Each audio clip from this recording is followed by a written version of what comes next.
on a décidé de faire une table ronde, non pas sur la technologie, comme les deux premières éditions, mais cette fois-ci sur véritablement ce sujet du triangle de l'inaction.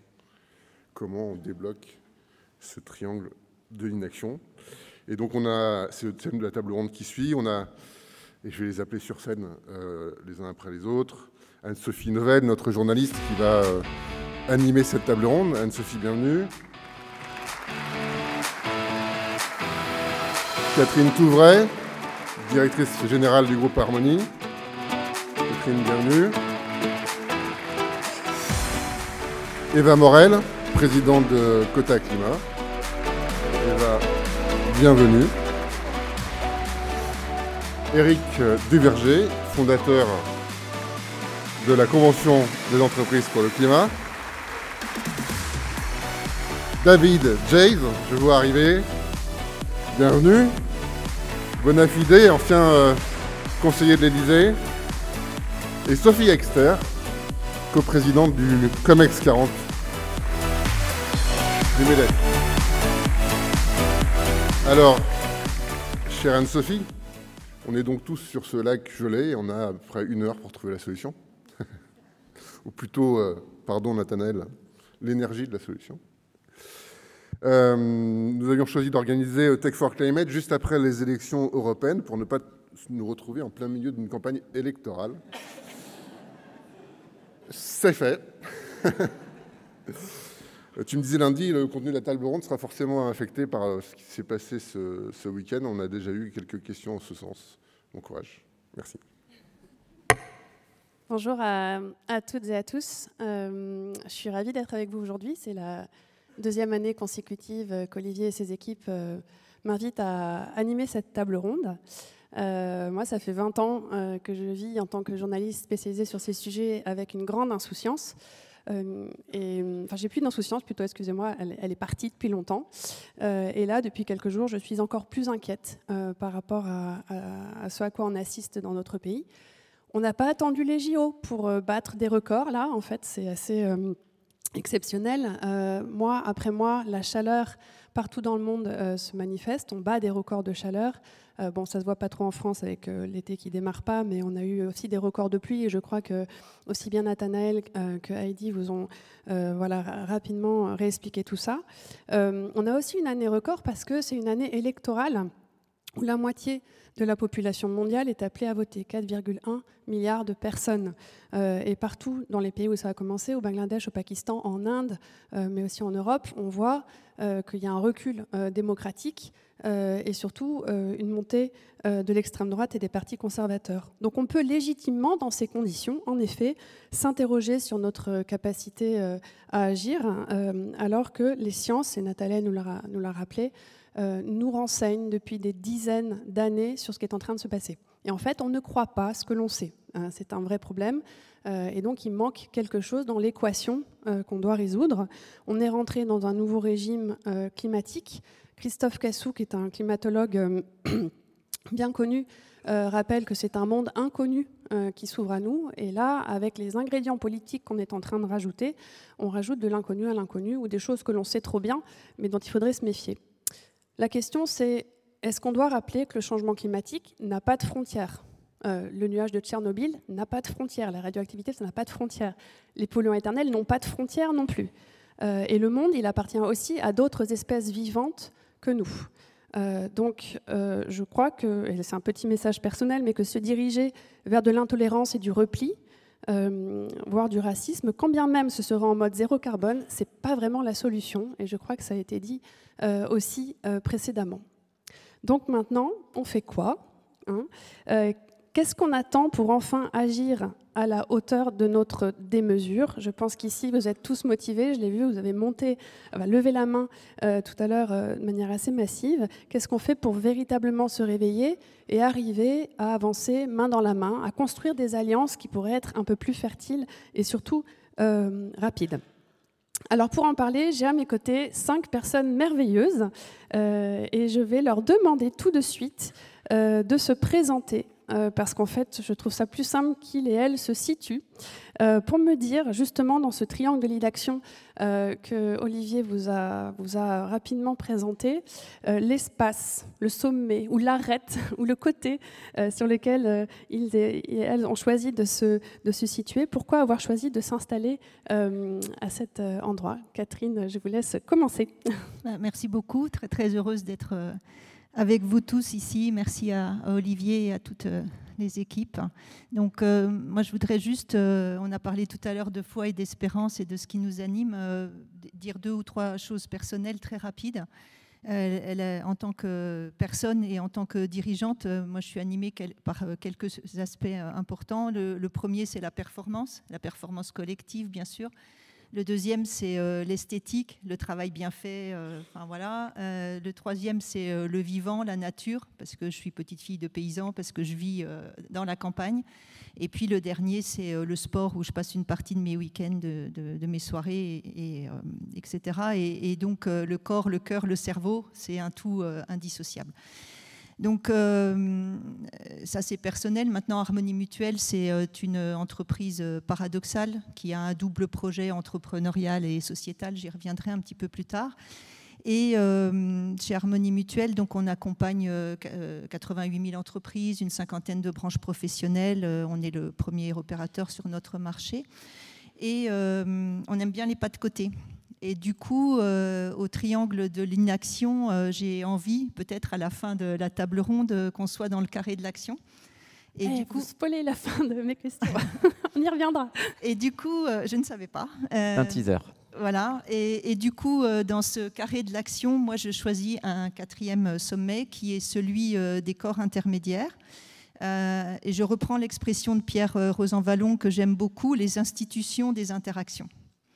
Parce que au-delà de l'État, au-delà des citoyens, au-delà des entreprises, il y a des collectifs humains de toutes sortes, que ce soit des associations, des syndicats. Nous, notre métier, c'est la négociation collective d'entreprises ou de branches professionnelles. Hein. Donc, évidemment, les syndicats, qu'ils soient patronaux ou de salariés.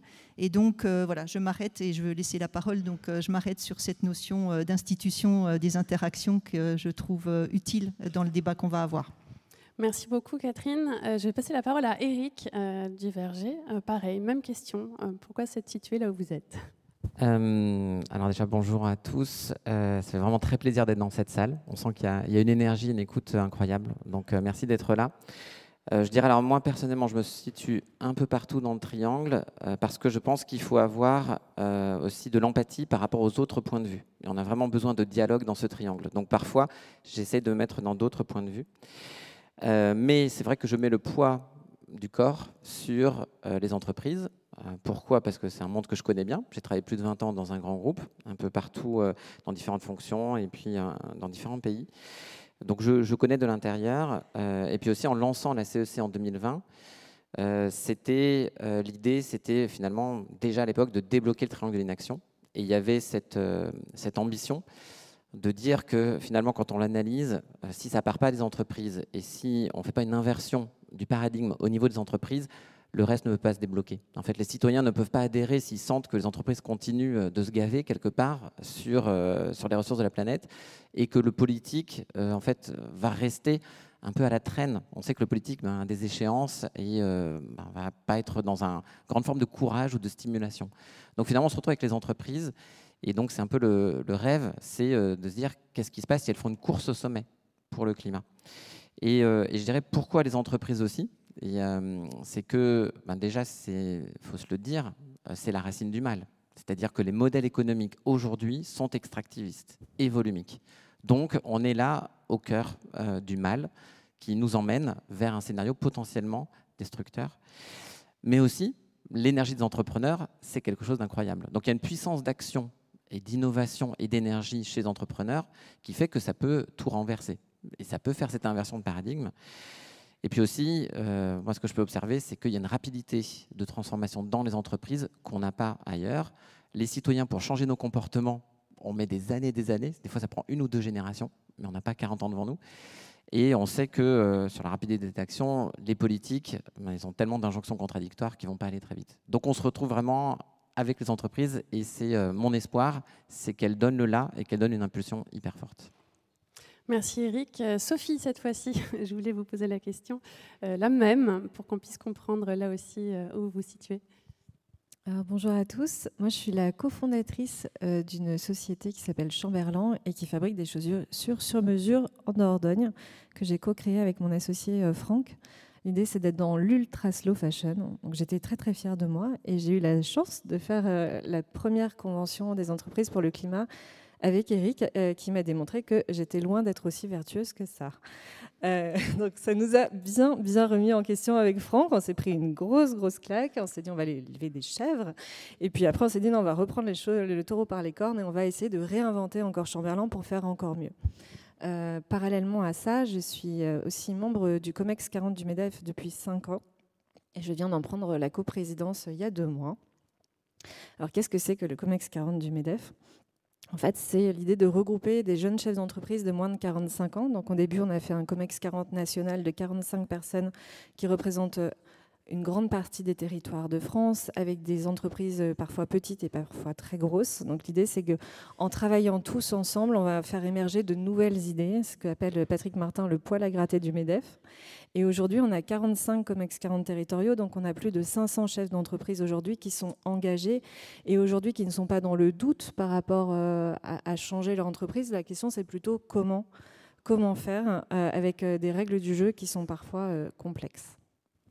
Merci beaucoup Sophie. Je passe la parole maintenant à David. Bonjour à toutes et tous. Je crois que c'est le meilleur moment de ma semaine. J'en doute pas.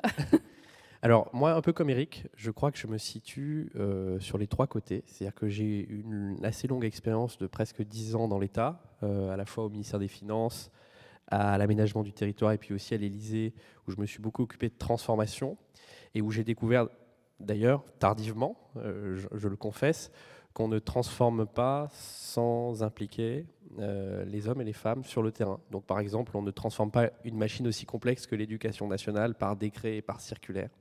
Il faut que chaque enseignant, chaque chef d'établissement, chaque parent d'élève, chaque élève soit convaincu.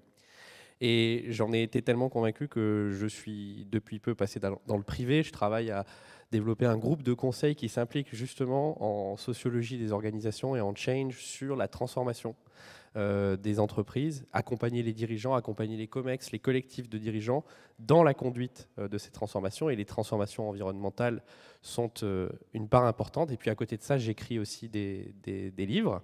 Je viens de publier un livre sur la transformation écologique avec un ami qui est prof de géographie à la Sorbonne. Et pourquoi il faut vraiment tenir, comme le dit Eric, avec beaucoup d'empathie ces 3 côtés ? Parce que, en fait, comme on n'a que 30 ans pour atteindre des objectifs qui peuvent paraître titanesques, himalayesques, démesurés, il faut impliquer tout le monde et d'une manière nouvelle. La planification à la façon Jean Monnet des années 50, ça ne suffira pas et ça ne marchera pas. Parce qu'il nous faut à la fois faire de la sobriété, donc changer les comportements individuels, changer évidemment les business models des entreprises, de l'innovation technologique, et ça effectivement il n'y a que l'énergie des scientifiques, des innovateurs et des entrepreneurs qui pourra le faire, mais aussi changer en grande partie l'organisation sociale. C'est-à-dire que le covoiturage, le télétravail, ce n'est pas juste des politiques individuelles d'entreprise, c'est aussi l'organisation sociale. Et donc il faut inventer des nouveaux modes de collaboration entre l'État, les entreprises et les citoyens. Et on a très peu de temps pour le faire. Oui, et le livre, c'est La Révolution obligée, coécrit avec le géographe Xavier Desjardins, qui était assez prémonitoire aussi par rapport aux résultats de dimanche, d'une certaine manière. Eva, à toi, on se connaît. Je peux te tutoyer, je te laisse te présenter. Bonjour à toutes et tous. Alors moi, j'ai été collaboratrice parlementaire jusqu'à dimanche soir, donc désormais, je suis licenciée officiellement. Sinon, je représente l'association Quota Climat. Et donc, Quota Climat, on travaille sur les médias et la manière dont les médias peuvent mettre en mouvement ce triangle de l'inaction et donc toucher à la fois les citoyens, les entreprises et les politiques. La raison pour laquelle on a créé ça avec mes 2 cofondatrices, c'est parce qu'on était toutes les 3 à l'Assemblée nationale et assez désespérées en 2022 par la manière dont les politiques se saisissaient de ces questions. Et on se demandait pourquoi est-ce que la prise de conscience était si faible. Et en fait, on a réalisé que peut-être l'impensé, c'était la manière dont on leur posait les questions, la manière dont on les confrontait dans l'espace public et la manière dont les journalistes les confrontaient à leurs contradictions, voire en fait soulignaient leurs incohérences ou leur absence de programme sur ces questions. Donc on a décidé de lancer cette association et depuis on travaille sur peut-être cette arête du coup du triangle de l'inaction qui, je pense, se retrouve un petit peu partout en fait dans le triangle. Merci beaucoup. Alors dans la salle, je vais vous demander de lever la main pour qu'on puisse vous situer aussi. Alors j'ai vu un peu tout à l'heure, mais alors qui œuvre majoritairement dans le monde de l'entreprise, hein, qu'on voit un petit peu, qu'on sache aussi dans l'audience. Ouais, voilà, c'est un score soviétique, ça. Qui s'investit aussi dans des associations de manière, voilà, qu'on voit un petit peu, ouais, quand même. Qui fait un peu de politique, s'engage au niveau local, ouais. Quand même, un petit peu. Ok, ça nous donne un petit aperçu. Qui est dans les médias ou l'influence en ligne? Il y a des influenceurs ici. Ça c'est un truc dont j'aimerais qu'on parle un peu. Oui, quand même, en haut. Super. Écoutez, merci beaucoup. On a 1h52 devant nous pour échanger. À la fin, j'aurai le temps de poser quelques questions. Et pour ça, il y a un outil qui s'appelle Mentimeters, si je ne me trompe pas, qui va s'afficher à un moment. Vous pourrez envoyer vos questions. Je vous demande de bien les formuler, mais surtout de rester très bienveillant. L'an dernier, il y avait des petits rigolos qui nous avaient fait des messages voilà, qui captaient un peu l'attention et pour certains qui n'étaient pas toujours bienveillants. Donc, je vous demande de respecter cette règle, ça sera plus agréable. Voilà, mais en tout cas vous pourrez participer et j'essaierai de relayer vos questions à nos intervenants-intervenantes à la fin. Alors pour commencer, vous avez déjà voilà, exposé un petit peu votre manière de vous situer, l'espace que vous avez choisi d'occuper, mais j'aimerais qu'on revienne maintenant sur cette prise de conscience qui était la vôtre, mais surtout sur la manière dont vous visualisez vos principaux leviers d'action. Catherine, vous êtes dans le monde de la santé, vous êtes dans le monde mutualiste, et on sait qu'il n'y a pas de bonne santé dans un monde malade. Donc aujourd'hui, voilà, est-ce que c'est ce levier d'action, le lien entre la santé et l'environnement qui est le vôtre, ou est-ce qu'il y en a d'autres qu'il faut mettre en œuvre en même temps? Oui, comme je le disais juste avant, on a une organisation un petit peu atypique puisqu'on a cette double ambition d'avoir un projet entrepreneurial, un projet sociétal. On a cette double organisation aussi puisqu'on a des salariés au nombre de 5500, on a des bénévoles, des militants au nombre de 2000. Depuis toutes ces années, on voit à quel point effectivement la mise en mouvement individuelle à travers des formats collectifs ou favorisés collectivement est déterminante. Je vais prendre 2 exemples après, mais je voudrais vraiment revenir sur cette idée qui a été évoquée, j'ai entendu précédemment, ce que disent les autres intervenants sur le fait qu'il faut animer une discussion entre les trois sommets du triangle, les leviers d'action, de passage à l'action, c'est-à-dire de changement de comportement en fait. On agit d'une façon A, on va se mettre à agir d'une façon B et la faire persister dans le temps. Ces leviers-là, ils sont émotionnels et relationnels. Ils ne sont pas rationnels. Pour ça, je vais prendre 2 exemples. S'ils étaient uniquement rationnels, on aurait 0 médecin qui fume. On peut émettre l'hypothèse que 100% des médecins savent que le tabac n'est pas très bon pour la santé. Or, ils fument autant que leur CSP de référence. Un autre exemple, toujours dans le monde de la santé, et je répondrai sur le lien entre santé et environnement à la fin. 2e exemple, le dépistage. On sait tous qu'on a trop de dépenses qui sont dans le curatif, pas assez dans le préventif. Ça va là aussi faire une analogie.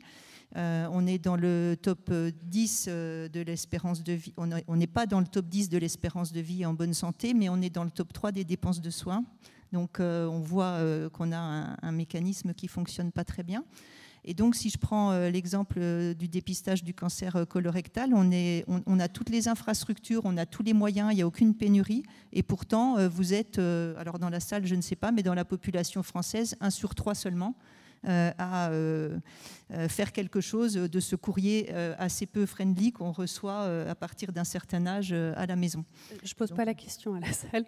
Voilà.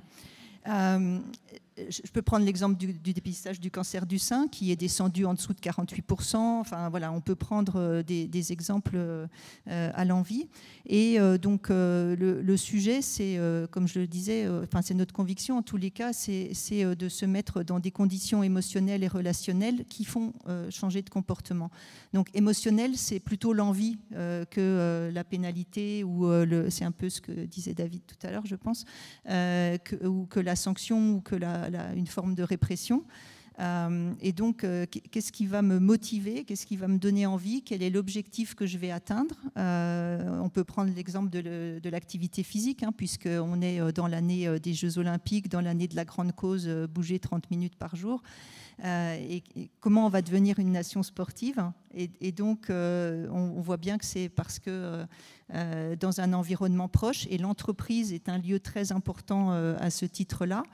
Si je prends l'exemple du dernier Summit de Paris, où on a presque 50 000 inscrits maintenant, il y en a un sur deux qui n'avait jamais couru de semi avant et qui, 6 mois auparavant, s'est décidé à. 10% d'entre eux l'ont fait dans le cadre de l'entreprise, donc ils ont été motivés par leurs collègues, par leur employeur, par leur CE qui a mis des moyens à disposition. Et donc voilà, c'est vraiment là-dessus que je veux insister. Donc c'est pour ça que je parlais des corps intermédiaires ou des institutions, des interactions tout à l'heure. Qu'est-ce qui fait qu'un individu va changer de point de vue? Et effectivement, on a finalement de la chance post-Covid, c'est que le lien entre santé et environnement est clair pour le commun des mortels. Les chercheurs le savaient, ceux qui travaillent sur d'autres continents le savent aussi. En Europe, on avait un peu oublié finalement qu'il y a un lien étroit, plus qu'étroit entre les deux. Et donc, à travers ce sujet de One Health, pour parler une seule santé, ouais. La santé globale, et ce sujet de l'environnement, on va trouver des leviers d'action et des leviers de motivation. Merci beaucoup. Du coup, je vais rebondir avec Eric et peut-être avec Sophie, vous pouvez échanger là-dessus parce que la prise de conscience s'est faite via la CEC au niveau de votre activité, de m'expliquer comment vous visualisez au sein de la CEC cette mise en mouvement. J'ai vu qu'il y a des questions qui posent aussi sur cette question de comment est-ce qu'on engendre une transformation à l'échelle d'une entreprise et comment, toi Eric, tu vois les choses?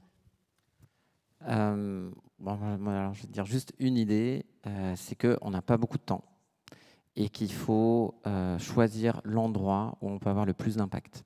Finalement, ce qui compte, c'est le ratio entre le résultat, l'impact qu'on va atteindre et l'effort qu'on va fournir.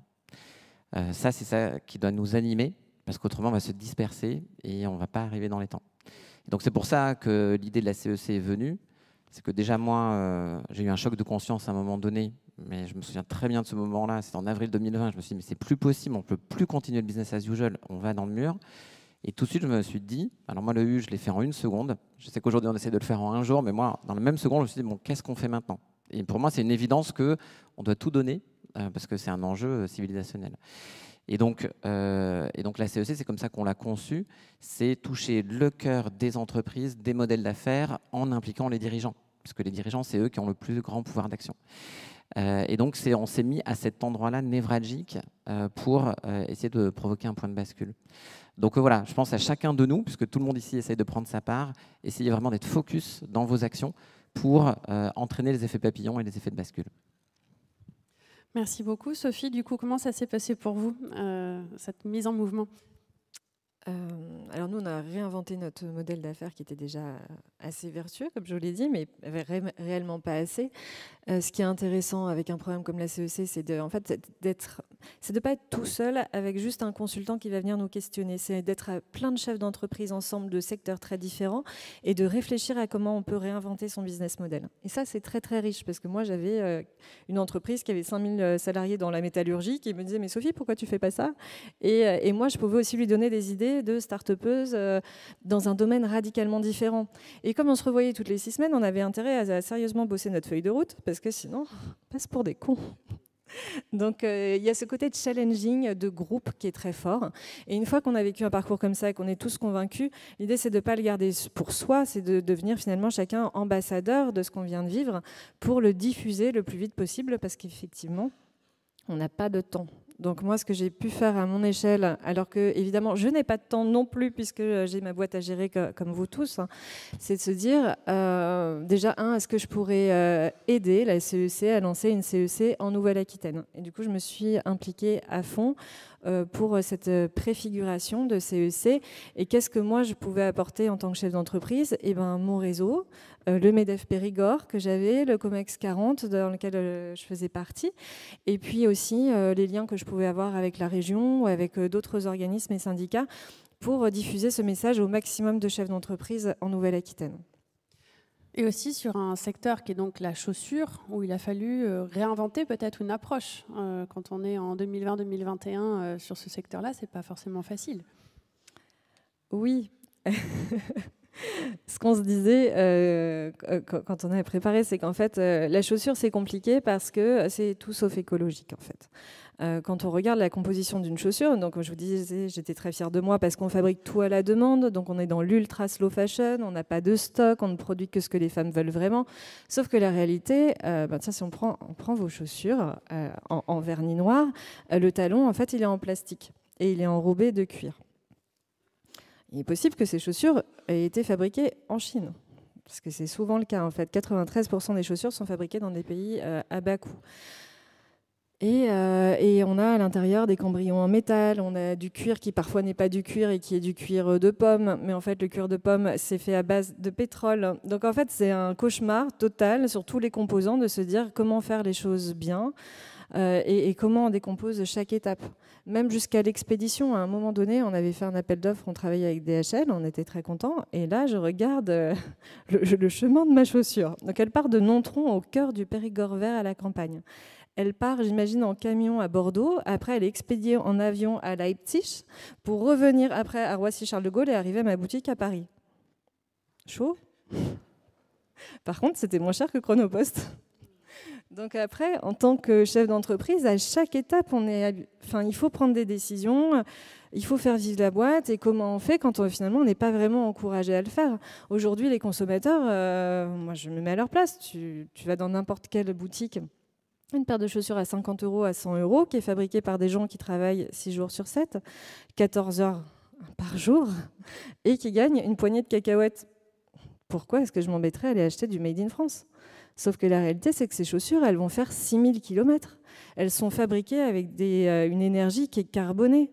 Enfin, c'est un non-sens écologique. Seulement, aujourd'hui, on a cette tentation. Et je pense que quand la tentation est sous le nez du produit pas cher, du produit qui est vendu par Chine ou Temu, eh ben, on reste des humains. Et c'est comme la pomme. Finalement, la chaussure, le t-shirt pas cher à paillettes, pourquoi est-ce qu'on ne l'achèterait pas? Et pourquoi est-ce que nous, on paierait plus cher que les autres? Et en fait, il faut réinventer en fait, notre façon de penser, notre façon de consommer. Et on a besoin d'être aidé et encouragé pour faire ça. Et donc, c'est là qu'intervient aussi l'aspect plus politique, David. Dans l'expérience qui a été la tienne, justement, tu dis il faut sortir des silos. Donc la visualisation des leviers d'action, pour toi, tu l'as un petit peu évoqué, mais est-ce qu'on peut rentrer vraiment dans cette logique qui est bien décrite dans ce dernier bouquin, La Révolution obligée? En fait, je disais tout à l'heure, on a 30 ans pour atteindre des objectifs qui sont très importants, la neutralité carbone, mais on peut aussi parler du zéro artificialisation nette, on peut aussi parler des objectifs de renaturation, de reforestation. Et on a à peu près identifié les paramètres techniques, sobriété, changement des business models, innovation technologique, et c'est là que le mariage entre tech et climat va se faire, et puis organisation sociale. Sauf que un net zéro et des paramètres techniques, ça ne fait pas un projet de société. Et ce qui est tout à fait nouveau dans l'ère où nous entrons, c'est que le projet de société va s'inventer chemin faisant. Rappelez-vous, au XIXe siècle, on rêvait du socialisme, du libéralisme, il y avait des grandes utopies de lendemain qui chantent. On se disait, c'est difficile maintenant, mais on construit pour demain une société meilleure. Là, si on y réfléchit 2 secondes, c'est l'opération exactement inverse. C'est-à-dire qu'on sait vers où il faut aller si on veut garantir une habitabilité minimale. Il faut aller vers la neutralité carbone, par exemple. Mais le net zéro n'est pas un projet de société. Et il y a plusieurs chemins pour y aller. Il y a un chemin qui est plus fait de sobriété, de relocalisation, de démondialisation, de circuits courts, de convivialité. Il y a un chemin qui est plus capitalistique, plus technologique.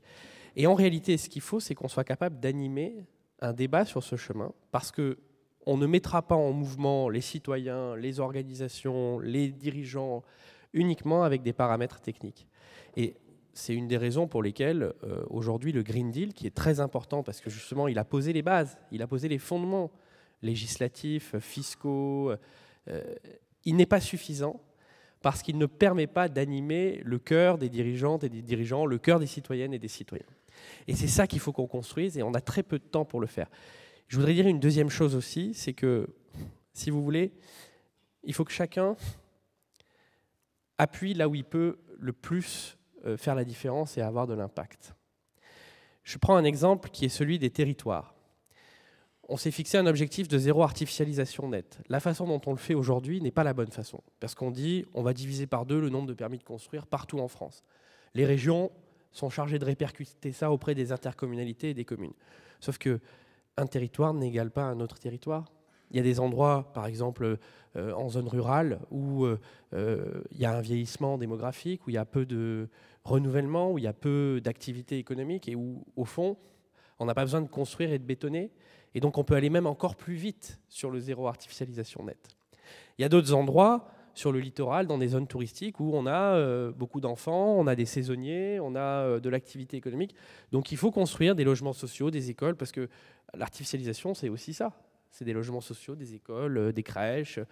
Et donc là, on a besoin de plus d'artificialisation. Moi, ce dont je rêve, la République contractuelle dont je rêve, c'est la capacité qu'auraient des territoires à se mettre les uns avec les autres en négociation pour énoncer chacun leur trajectoire et leurs contributions respectives. C'est-à-dire un territoire dirait moi j'ai un petit peu plus besoin d'artificialiser, toi tu as un petit peu moins besoin, qu'est-ce qu'on peut se donner en échange?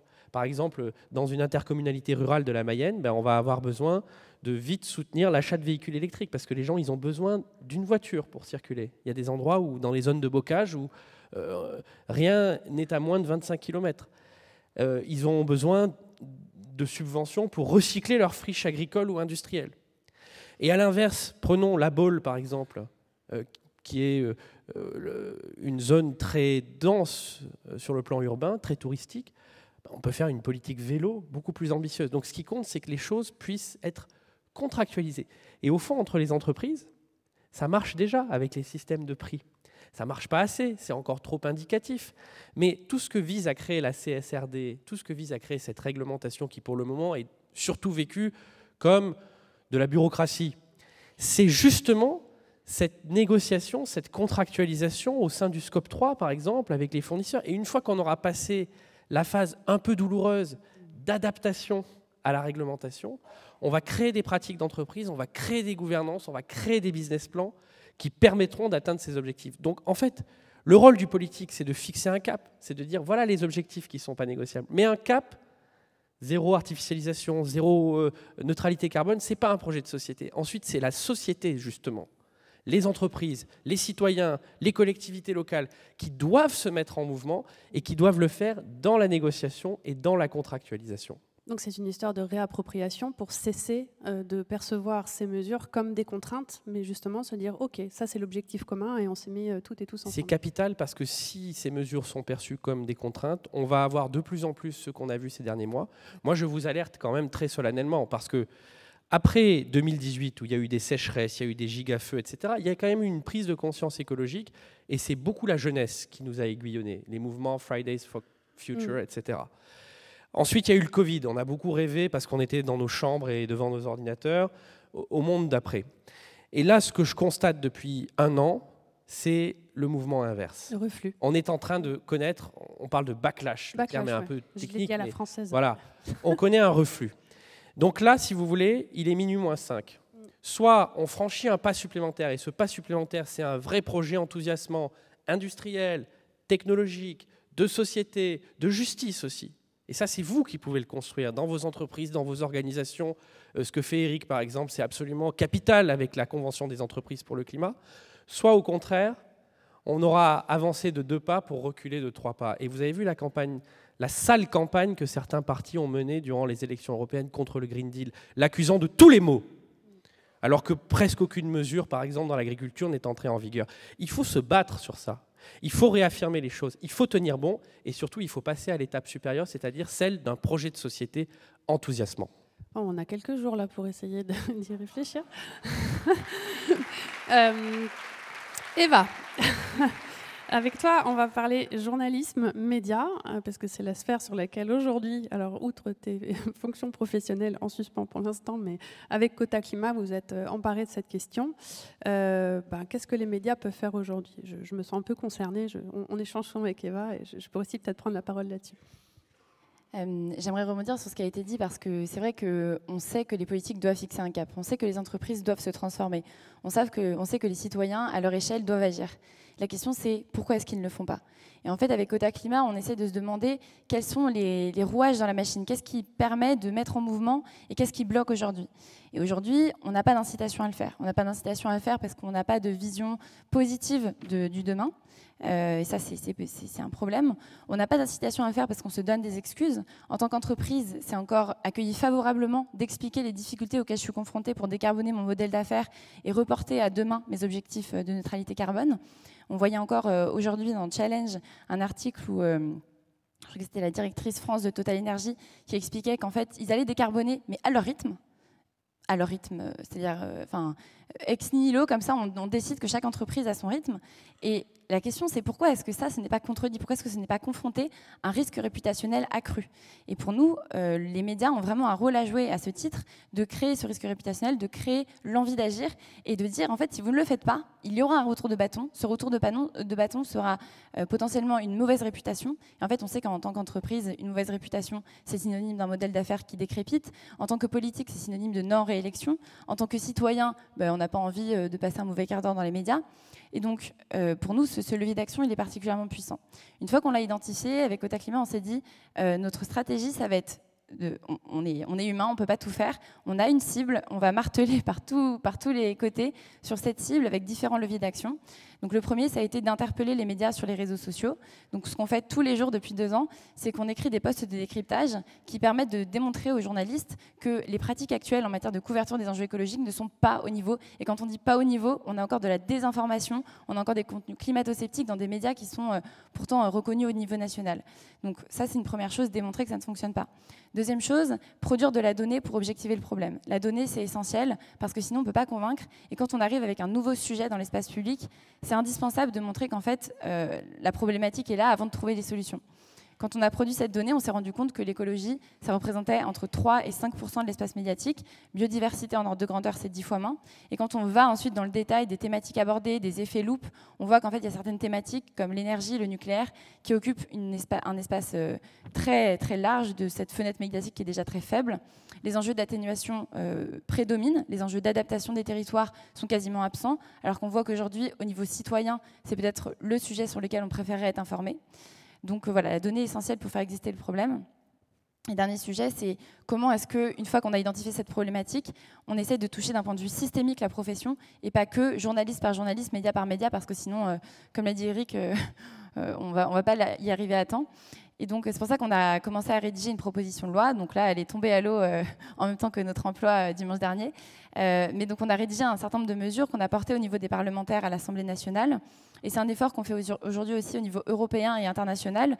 On a rejoint une coalition internationale d'acteurs qui luttent contre la désinformation climatique pour porter un plaidoyer qui n'a pas de frontières, parce que pour nous, on considère qu'un contenu de désinformation climatique dans un média au Royaume-Uni, il peut très bien atterrir ensuite dans l'espace médiatique français en un claquement de doigts. Et donc, c'est important de faire exister la problématique au-delà de nos frontières. Et ça, c'est assez étonnant, mais on s'est rendu compte qu'avec la donnée qu'on a pu produire, les politiques ont compris le problème et ont souhaité l'adresser. Et c'était assez frappant de se dire, en 2 ans d'existence, c'est vrai que cette cause qui était peut-être encore incomprise ou en tout cas insuffisamment saisie à ces échelles-là, on commence à exister au niveau de l'ADEME, au niveau de l'ARCOM, au niveau du gouvernement. C'est un sujet qui commence à prendre et on commence à comprendre qu'en fait, sans les médias, on n'y arrivera pas et que c'est important de marteler aussi sur cette cible spécifiquement. Eric a envie de réagir. Ouais, je veux juste prendre 10 secondes. Je pense qu'on peut applaudir Eva pour le boulot incroyable bénévole qui a été fait depuis 2 ans. En tout cas, J'ai vu passer des messages d'amour, genre on vous aime sur Metimeters, là. Ça fait rire. Il faut savoir quand même que les journalistes, comme les élus, sont parmi les personnes les moins aimées, à qui on fait le moins confiance, en fait, quand on voit des classements comme ça de type de métier. Donc il y a aussi un vrai sujet. Moi, j'entends souvent, il ne faut pas faire de politique, c'est sale la politique. Moi, je trouve au contraire que la période nous appelle justement à réinvestir sur les territoires en local des espaces de conversation. Est-ce que ça, c'est quelque chose que vous ressentez dans vos sphères d'action, cette mise en mouvement, en tout cas ce réveil qu'on pourrait appeler de nos voeux aujourd'hui, et comment est-ce qu'on s'y prend justement pour créer peut-être des stratégies d'alliance et de co-construction? Voilà, c'est ce lien qui a été solide. Enfin voilà, tout le monde avait la main tout à l'heure en disant c'est pas de la croissance verte qu'il nous faut, c'est autre chose, c'est une forme de solidarité, de lien. Enfin ça se passe à une autre dimension. Vous l'avez dit, du relationnel, aussi de l'émotionnel, pas que du rationnel qui parfois nous fige. Donc voilà, comment vous percevez-vous? Parce qu'on parle du triangle de l'inaction, ma question c'était, voilà, on a évoqué un carré, il y a peut-être d'autres logiques aussi à mettre en œuvre, à impulser aujourd'hui. Je ne sais pas si Eric ou Catherine, allez-y, l'un et l'autre. Alors, je voulais juste rebondir finalement, qu'est-ce qui met en action puisqu'on disait maintenant on doit être efficace, hyper focus. Il faut se le dire, il faut vraiment investir le champ émotionnel. Ce sont nos émotions qui nous mettent vraiment en action dans la durée. Et en fait, il y en a deux qui sont dominantes aujourd'hui. C'est la peur.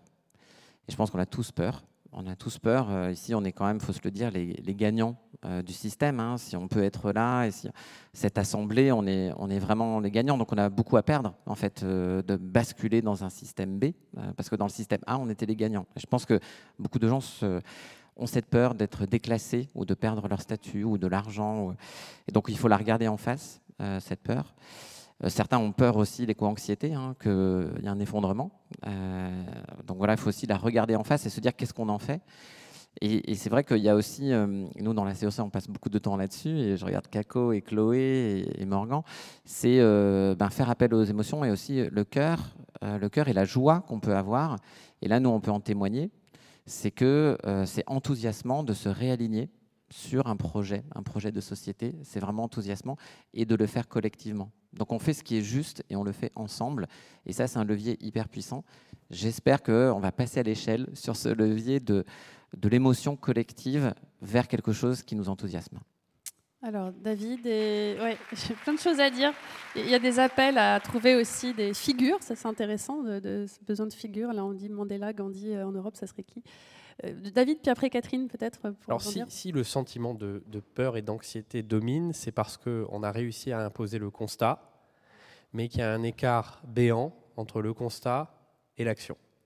Et on est dans ce moment très précis. On marche aujourd'hui au bord du vide, c'est-à-dire on a une prise de conscience qui est beaucoup plus importante qu'il y a 5 ans. Il y a 5 ans, il y avait encore presque 30% ou 40% de climato-sceptiques. Aujourd'hui, en Europe, en tout cas, on a renversé la vapeur. J'espère que ça va tenir dans la durée. Mais la bataille du constat, elle est en partie gagnée. Le problème, c'est que si le constat est aussi acéré et que l'action est pauvre, l'écart va créer de la colère, du désespoir et de l'anxiété. Et donc notre devoir en tant qu'acteur dans les différentes organisations, c'est de remplacer cette anxiété et cette peur par de la confiance, par de l'espoir et donc par des imaginaires. Et moi, je vois deux clés de la réussite. La première clé, c'est d'être attentif à la diversité des situations et de faire du design thinking. Je donne juste un exemple. J'ai travaillé à l'aménagement du territoire, à la mise en œuvre de la rénovation thermique et à la réduction de l'artificialisation. Je suis allé faire une réunion dans le département du Gers. On a mis autour de la table les entreprises du BTP, les élus, des représentants des habitants, et puis différents acteurs économiques du territoire. Et on s'est dit, on a une sorte de quadrature du cercle. Il faut à la fois réduire la bétonisation, il faut rénover les maisons qui existent. 90% des logements dans le Gers, c'est des maisons individuelles, paysannes, avec 4 ou 5 chambres, donc qui sont souvent des passoires thermiques. Elles sont habitées par, en moyenne, des gens qui ont en moyenne 65 ans, donc qui ne comprennent rien à ce parcours du combattant bureaucratique qu'est la rénovation thermique d'un logement, qui n'ont pas forcément toujours les moyens d'avancer l'argent parce que c'est des petites retraites. Et en même temps, comme on est à côté de l'agglomération toulousaine où il y a plein d'actifs, d'ingénieurs chez Airbus, etc., qui veulent habiter à la campagne parce qu'ils n'en peuvent plus des bouchons, de la pollution, il y a une demande pour habiter dans les logements. Et donc, quand on met tous ces gens autour de la table, qu'est-ce qui se passe avec une méthode de design thinking? Il se passe de la magie. On trouve des solutions. On a des couples d'ingénieurs, par exemple, qui disent on pourrait venir habiter dans une maison avec des personnes âgées, au premier étage, faire une colocation intergénérationnelle, partager le prix de la rénovation thermique. Et là, vous voyez que ça permet d'atteindre tous les objectifs parce qu'on ne va pas trop bétonner. On va pouvoir partager le prix de la rénovation thermique et on va créer du lien aussi pour des gens qui parfois peuvent éprouver de la solitude. Ça, c'est de la transition intelligente, c'est de la transition négociée. Et c'est de ça qu'on a besoin maintenant, c'est de l'intelligence collective. Et la deuxième chose que je veux dire, c'est que toute mesure écologique doit être placée sous le signe du double dividende. C'est-à-dire que ça ne peut pas être juste des efforts. Bien sûr qu'il va y avoir des efforts à faire. Bien sûr qu'il faut être un peu plus sobre. Bien sûr qu'il faut manger un peu moins de viande. Bien sûr qu'il faut un peu prendre un peu moins l'avion, voire pas du tout. Mais si c'est juste du moins, on va avoir une insurrection sociale comme on l'a eu dans les années 90 et 2000 avec la mondialisation et l'ouverture commerciale. Les classes moyennes vont dire « mais c'est pas possible ». On s'est déjà fait avoir une première fois au moment de la mondialisation. Et là, vous allez encore... C'est moi qui vais devoir payer 75 000 € pour faire la rénovation, pour acheter la voiture électrique, pour acheter la pompe à chaleur, pendant que les riches, eux, de toute façon, pour eux, ce n'est pas un problème. Ils pourront toujours voyager dans des jets privés. Donc, il faut absolument que chaque mesure écologique soit doublée d'une mesure positive. Vous parliez, madame, de la santé. Moi, je crois beaucoup dans la santé globale, parce que chaque mesure écologique, c'est un gain pour la santé. Je vais vous donner juste un seul exemple. En Finlande, à Helsinki, tous les habitants d'Helsinki se chauffaient avec le fioul et le gaz. Depuis la guerre contre l'Ukraine, c'est évidemment, il faut sortir du gaz. Et c'est bien pour l'écologie. On va remplacer ça par un réseau de chaleur. Et ce réseau de chaleur, il va être alimenté à la fois par des éoliennes offshore, à la fois par de la biomasse. Il va chauffer une centrale thermique qui est sur une île au large d'Helsinki, qui s'appelle Hot Heart, et il va alimenter les réseaux de chaleur. Donc on va arrêter de consommer du gaz, les factures seront moins élevées. Et qu'est-ce qu'on va mettre sur cette île? On va mettre un parc animalier, parce que les températures sont chaudes, donc ça permet d'accueillir des plantes, des animaux. Pour les enfants, on va mettre des infrastructures pour les gens. On va créer du lien social, on va créer du plaisir. Et donc il faut penser double dividende. Chaque mesure écologique doit aussi s'accompagner d'un gain pour la santé, pour le lien social ou pour le plaisir. Je peux vous jurer que si on passe dans ce mode-là, ça changera bien des choses. C'est une notion de co-bénéfice. Je pense, Catherine, ça vous parle aussi. Oui, évidemment. Donc moi, j'aime bien aussi cette idée de mise en mouvement pour ne pas être juste sur un constat et sombrer dans la sidération et l'arrêt, ou y rester. Et je voudrais revenir sur les trois niveaux. Donc au niveau de la norme ou de la politique publique, on peut faire et on doit faire des choses. On a le devoir de vigilance, on a la CSRD qui est prise de façon au niveau européen et au niveau français, ça redonne peut-être un peu d'espoir. Je prends un exemple sur le réchauffement climatique, l'impact sur les métiers. Depuis 2 ans maintenant, il y a une obligation de négociation au niveau des branches professionnelles sur les impacts, ce que ça va changer, faire disparaître, faire apparaître comme métier. Alors c'est un point de départ, l'obligation de négocier, mais c'est un point de départ qui est absolument fondamental. Et puis ensuite, il y a de nombreuses possibilités pour tout un chacun en tant que dirigeant, en tant que responsable dans une entreprise. Et là, c'est au niveau du contrat. Je vais là aussi prendre 1 ou 2 exemples très concrets. Je vous le disais, notre métier, c'est la réponse à des appels d'offres de protection sociale. Il y a quelques années, la RSE, on va dire au sens large, l'environnement en particulier, ça comptait 0 dans les appels d'offres sur un total de 100 points. Depuis 2-3 ans, on voit apparaître, ça compte quelques points en général. Et puis, un des plus grands appels d'offres en vigueur en ce moment en France en termes de santé complémentaire d'entreprise a mis 25% de la note sur la RSE, dont une partie importante sur l'environnement. C'est une entreprise publique, il se trouve. Donc, il n'y a peut-être pas de hasard. Mais qu'est-ce qui vous empêche, qu'est-ce qui empêche vos directions achats d'être plus exigeantes ? C'est très, très concret, ça. Et dans les appels d'offres ou les achats au sens large, de mettre une cotation plus importante. Et ce n'est pas forcément plus cher. Je veux combattre aussi cette idée-là que ça va forcément majorer le prix.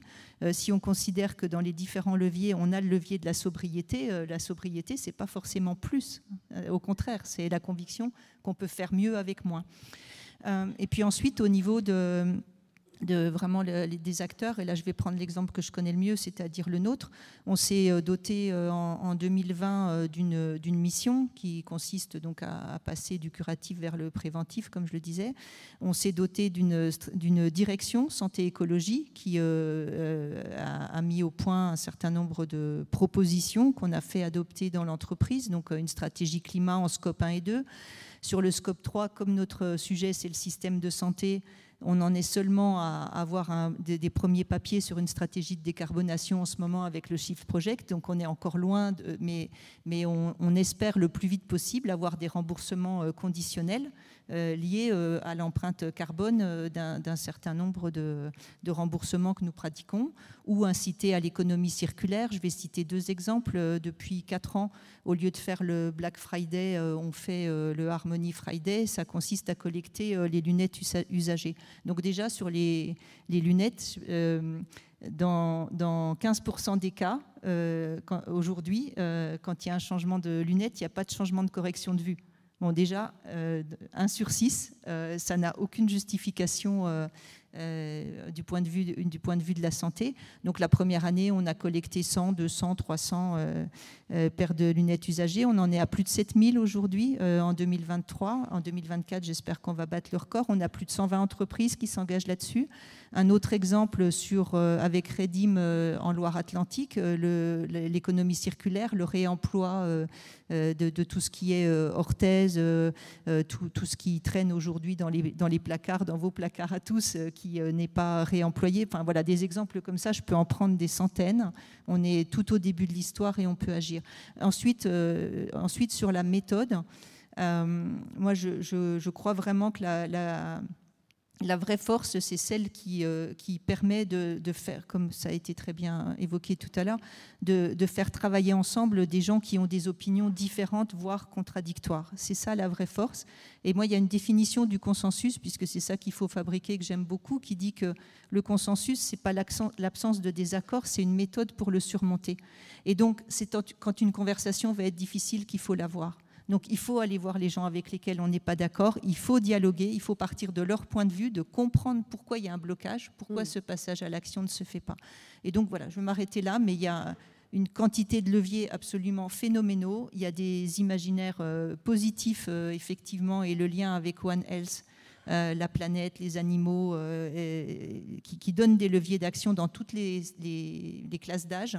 Et voilà, nous, c'est vraiment comme ça qu'on imagine notre rôle et qu'on a envie d'être le partenaire de tous ceux qui ont cette ambition-là. Et en tous les cas, c'est ce qu'on s'astreint à faire. Merci. Du coup, ça rebondit bien avec la question que je voulais poser à Eva, justement sur la construction des récits, la construction du débat public aujourd'hui. On voit que ça reste quand même très compliqué, avec là aussi des silos très installés dans le public en termes d'habitude de consommation informationnelle. Donc comment est-ce qu'on peut œuvrer à ce niveau-là, d'après toi ? Je vais répondre à la question, mais je voulais juste rebondir sur ce qui a été dit concernant le fait que le constat est installé. En fait, je ne serais pas aussi optimiste que ça, et ce n'est pas une histoire d'être optimiste ou pessimiste, mais juste d'être lucide sur le travail de SAP qui est en cours de ce consensus qui a été péniblement construit. Aujourd'hui, ce qu'on voit, c'est que les acquis démocratiques qu'on pensait installés et inamovibles commencent à être menacés.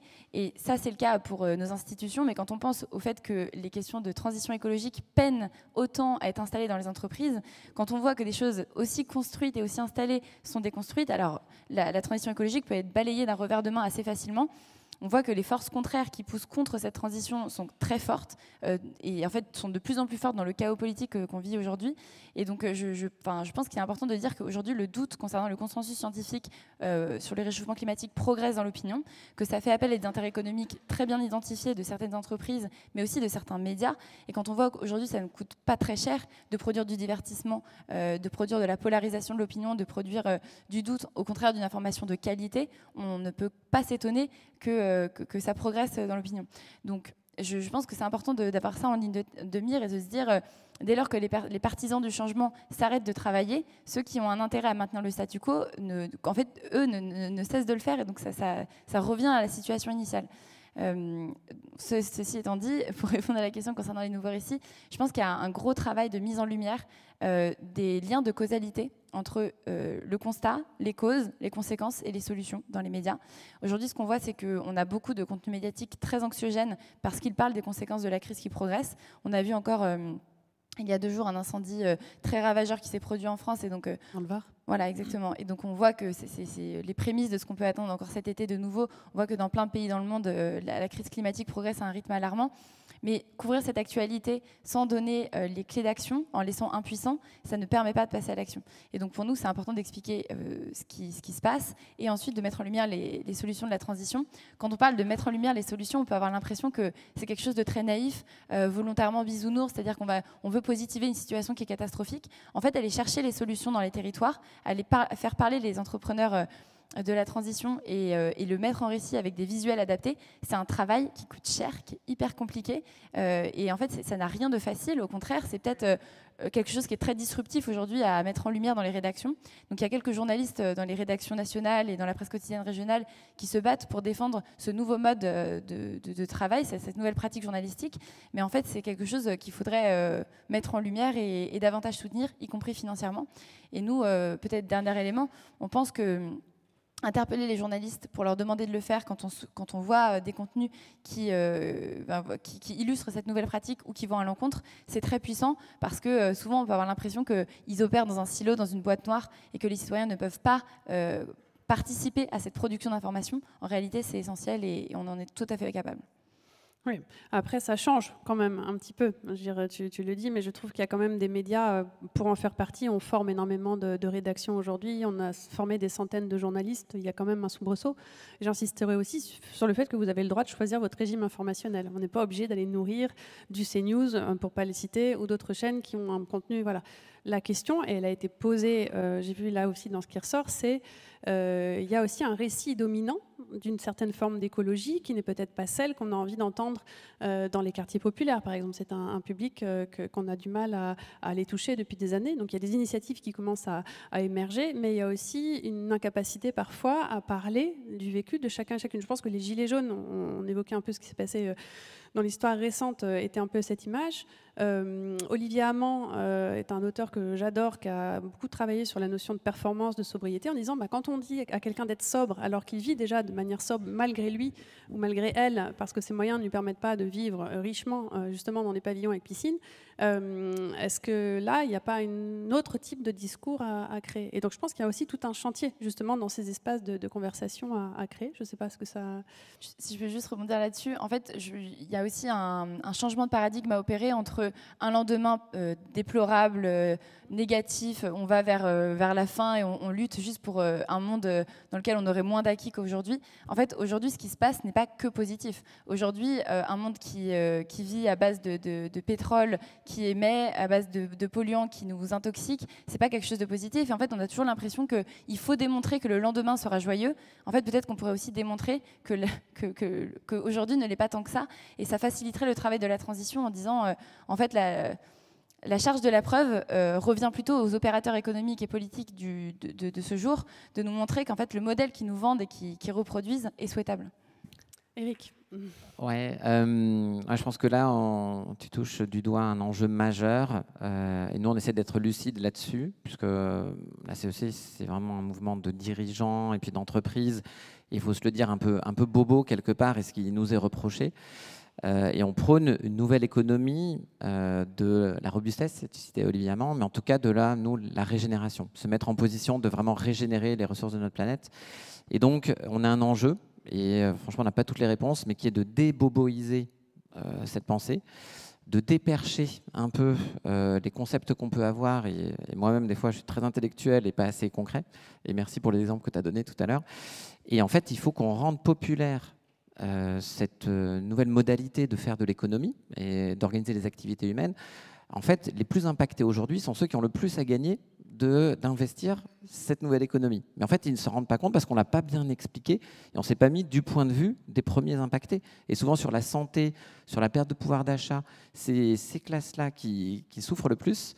Et donc voilà, donc il faut qu'on inverse aussi notre point de vue Et là, on a un énorme travail à faire. Si on ne fait pas ça, on va rester en fait dans notre bulle et on va jamais avoir une pensée qui fait la bascule et qui devient majoritaire. On n'a pas bien expliqué, mais il y a aussi des discours de l'inaction climatique. Il y a aussi des choses qui sont très construites, qui sous-entendent que agir ne rendrait pas heureux, mais serait une contrainte supplémentaire. Mais les vents contraires sont énormes. Les vents contraires sont énormes parce que dans les médias, et ce qui fait vendre, c'est les clivages, c'est les polarisations et c'est l'invective. Ça, on le sait, mais il ne faut pas se décourager. Malgré tous ces vents contraires, je suis d'accord, il faut qu'on trace notre voie et peut-être que la proposition qui est faite, à un moment donné, on va voir un ralliement à grande échelle. Ça, en tout cas, c'est mon espoir.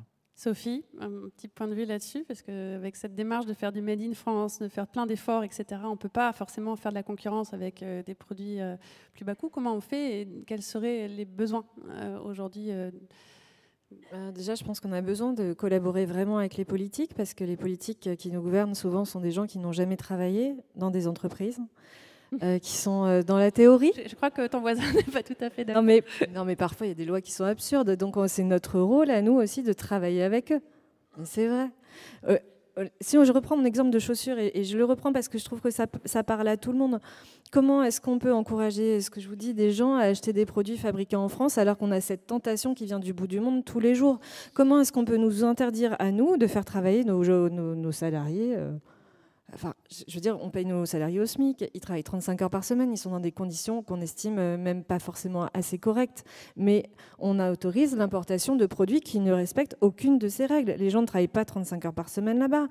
Ils travaillent avec des solvants qui sont dangereux, avec des produits qu'on interdit dans nos entreprises.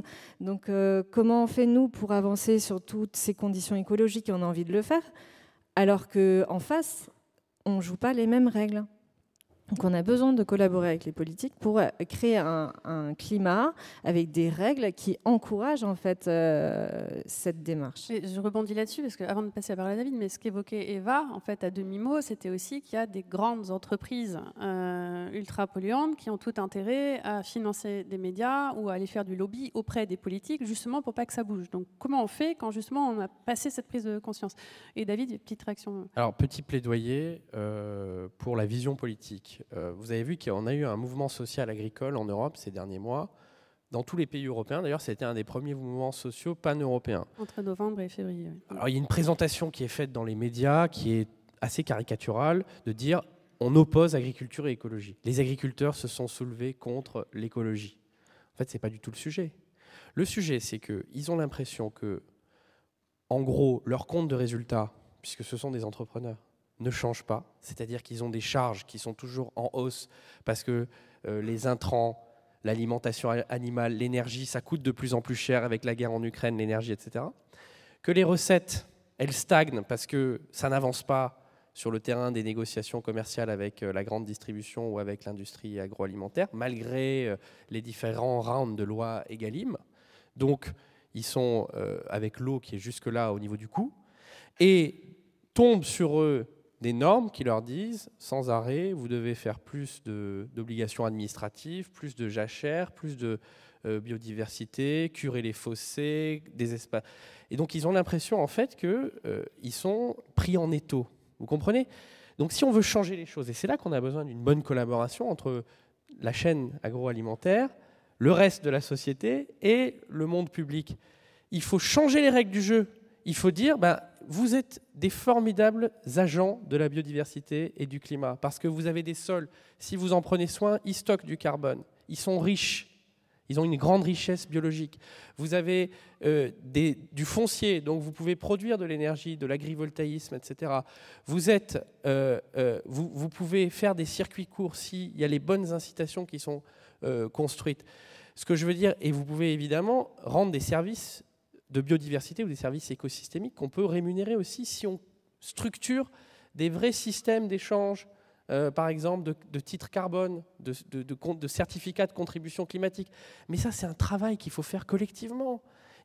Alors, c'est beaucoup plus facile en fait de juste prendre une loi et de dire voilà, c'est comme ça, terminé, fermez le banc. Vous avez 2 ans pour. Non, il faut le construire collectivement. Et ça demande un peu plus d'effort et un peu plus d'imagination. Mais je vous assure, c'est le seul moyen d'embarquer durablement les gens dans la transition, qui est une belle aventure. Oui, surtout qu'il y a des lois qui ont sauté hein, sur l'agriculture au niveau européen. On a un peu, le reflux, il s'est aussi traduit de cette manière-là. Donc, il nous reste 4 minutes. Si je veux un petit mot de conclusion, c'est une question que je pose à Eva de manière un peu provocatrice aussi. Est-ce que informer suffit en fait aujourd'hui? Enfin, j'avais en tête tous ces climatologues qui sont allés voir Emmanuel Macron pour l'informer de la situation. J'ai pas eu l'impression que le courage politique était à la hauteur dans ce qu'on a mis en œuvre. Donc ça veut bien dire qu'il y a autre chose qui est nécessaire. Quand on parle des politiques agricoles, moi j'ai fait des enquêtes au niveau des bassines il y a plusieurs années en Charente-Maritime. On voit bien que les lobbies agricoles majoritaires sont installés dans les mairies de partout. Et donc ça fait remonter après au niveau d'un ministère l'impossibilité d'agir. Enfin, la réalité, elle est là aujourd'hui. Donc prendre le pouvoir et bouger les choses. Voilà, j'aimerais vous terminer un peu là-dessus sur un message que vous aimeriez faire passer, sur un avis que vous pourriez avoir là-dessus et une intention que vous pourriez appeler de vos voeux par rapport à ça. Je pense que informer ne suffit pas, mais informer est indispensable. Et donc si on ne le fait pas bien, c'est impossible. La charge de travail qui s'impose à nous est colossale. Nous, on échange beaucoup avec les médias pour essayer de comprendre ce qui bloque et comment est-ce qu'on pourrait les aider aussi, parce qu'on a beaucoup d'alliés en interne. C'est important de dire que dans la métastructure, il y a aussi des individus qui sont des acteurs du changement. Quand on échange avec eux, on est très frappé de voir qu'ils perçoivent l'information de manière neutre et non performatrice, c'est-à-dire non prescriptive, qui a un impact neutre sur le débat public et qui ne va pas inciter au changement chez les acteurs qu'ils interrogent, avec qui ils dialoguent ou dont l'actualité est traitée dans leur programme.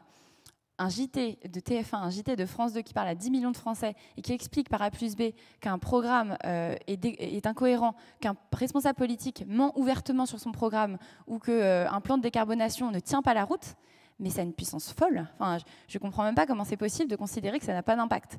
Donc je terminerai là-dessus en disant l'information est indispensable et l'information a un impact concret, réel sur les acteurs qu'elle touche. Merci. Je fais l'avocat du diable, mais je suis d'accord. Catherine?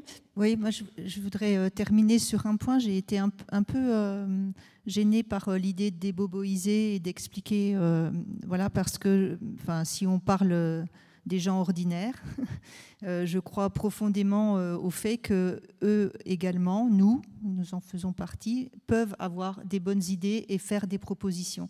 C'est des expériences que vous faites pour les entreprises dans la Convention des entreprises pour le climat. Ceux qui viennent ne sont pas forcément éveillés. Quand on fait des conventions avec des salariés en entreprise, on vient de faire ça au niveau du groupe Vive sur l'environnement, par exemple, ou quand on le fait avec nos parties prenantes, nos bénévoles, comme je l'évoquais tout à l'heure, ça se passe en ce moment jusqu'au mois de novembre.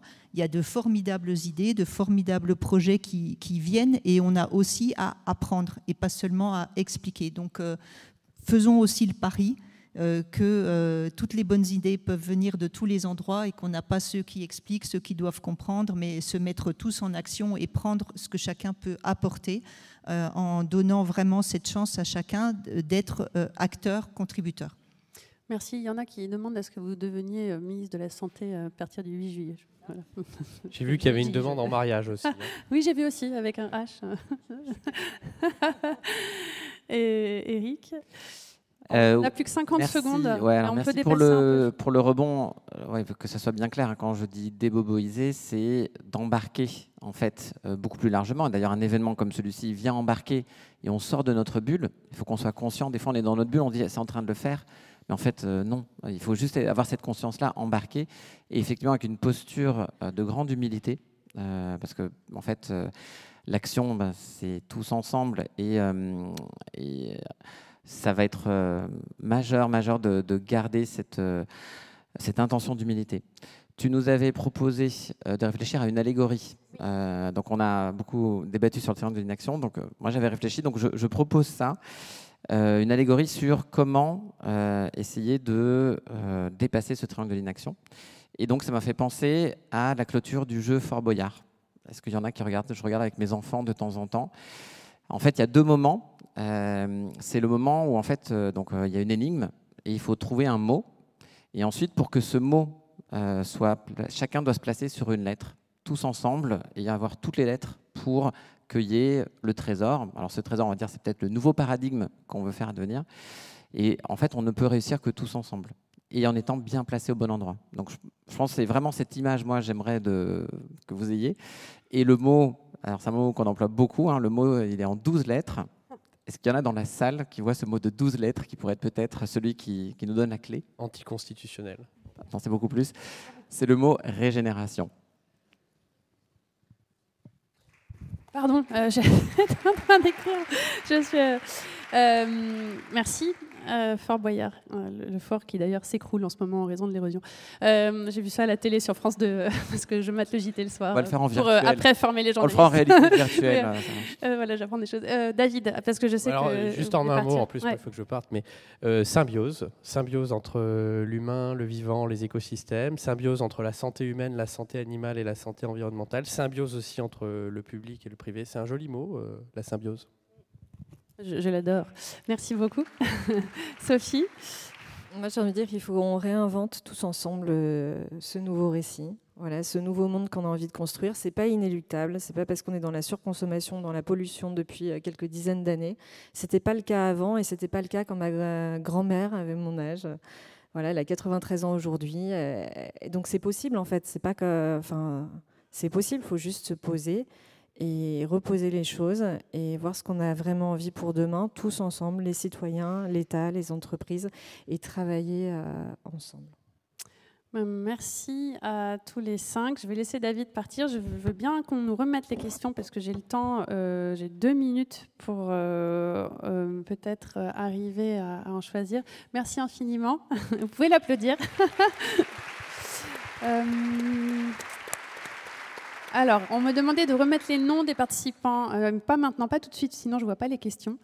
Alors, il y a la question qui est revenue plusieurs fois, je crois, de comment est-ce qu'on combat la désinformation, les détracteurs climato-sceptiques. Ça se pose, je pense qu'il y a beaucoup de choses à dire là-dessus.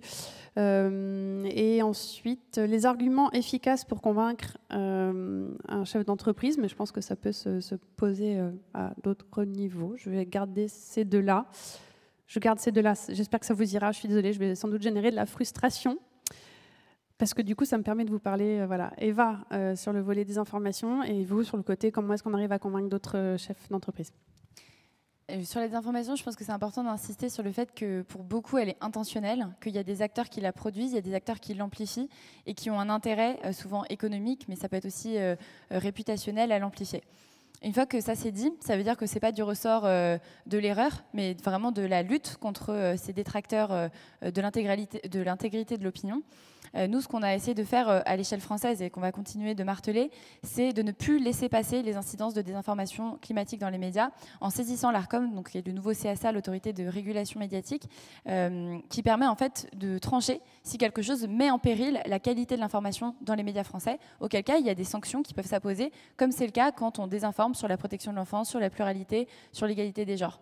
Aujourd'hui, on n'a jamais eu de sanctions pour désinformation climatique et Dieu sait qu'on a beaucoup d'exemples de désinformation climatique qui sont survenus dans les médias sans contradiction.